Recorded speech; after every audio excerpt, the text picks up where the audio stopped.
Hi friends, Manjushree home cook channel থেকে আপনাদের সবাইকে স্বাগত জানাই। আশা করছি সবাই ভালো আছেন, আমিও ভালো আছি। আজকে আবারও একটা নতুন রেসিপি নিয়ে আপনাদের সামনে চলে এসেছি, যা হলো এখানে হাতে মাখা চুনো মাছের চচ্চড়ি। আমি কিভাবে চুনো মাছের চচ্চড়িটা তৈরি করলাম আপনারা দেখতে থাকুন। সবাই চুনো মাছে আলু দিয়ে চচ্চড়ি করেন, কেউ আবার উচ্ছে বেগুন দিয়ে চচ্চড়ি করেন। আমি এখানে ওলকপি দিয়ে চুনো মাছের চচ্চড়ি করেছি। তাহলে প্রথমে একটা কড়াইতে আমি 200 গ্রামের মতো চুনো মাছ ভালো করে ধুয়ে পরিষ্কার করে নিয়ে নিয়েছি। ওই চুনো মাছের মধ্যে আমি কি অ্যাড করলাম আপনারা লক্ষ্য করতে থাকুন। আমি এখানে ছোট একটা ওলকপি সরু সরু করে কেটে নিয়েছি, তার সাথে নিয়েছি পেঁয়াজ কলি, একটা টমেটো, তারপর নিয়েছি একটা বড় সাইজের পেঁয়াজ, চেরা কাঁচা লঙ্কা, উপর থেকে লবণ ছড়িয়ে দিলাম, কাশ্মীরি লঙ্কার গুঁড়ো, হলুদ গুঁড়ো, তারপর দিয়েছি এখানে সাদা রাই বা সাদা সর্ষে, তার সঙ্গে অল্প পরিমাণে পোস্ত বেটে নিয়েছি।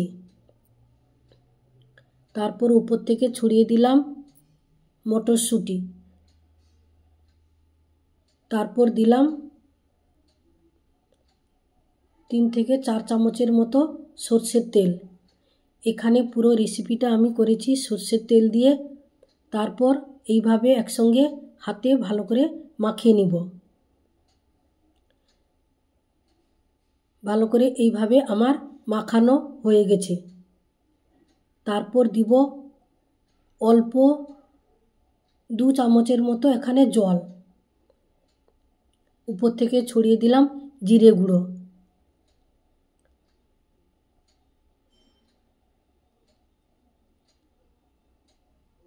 হাতে মাখা চুনো মাছের চচ্চড়িটা ভালো করে হাত দিয়ে মাখাতে হবে। মাছ, সবজি, পেঁয়াজ, টমেটো, পেঁয়াজকলি আমার সব একসঙ্গে মাখানো হয়ে গেছে। তারপর উপর থেকে একটু বড় বড় সাইজের পেঁয়াজকলি কেটে উপর থেকে ছড়িয়ে দিলাম। তারপর 10 মিনিটের মতো আমি এখানে ঢাকা চাপা দিয়ে দিব। গ্যাসের ওভেনটা হাই থেকে লো ফ্লেমে রেখে আমি চুনো মাছের চচ্চড়িটা তৈরি করছি। দেখুন বন্ধুরা, 15 মিনিট পর আমি ঢাকাটা খোলার পর আমার চুনো মাছের চচ্চড়িটা এইভাবে তৈরি হয়ে গেছে।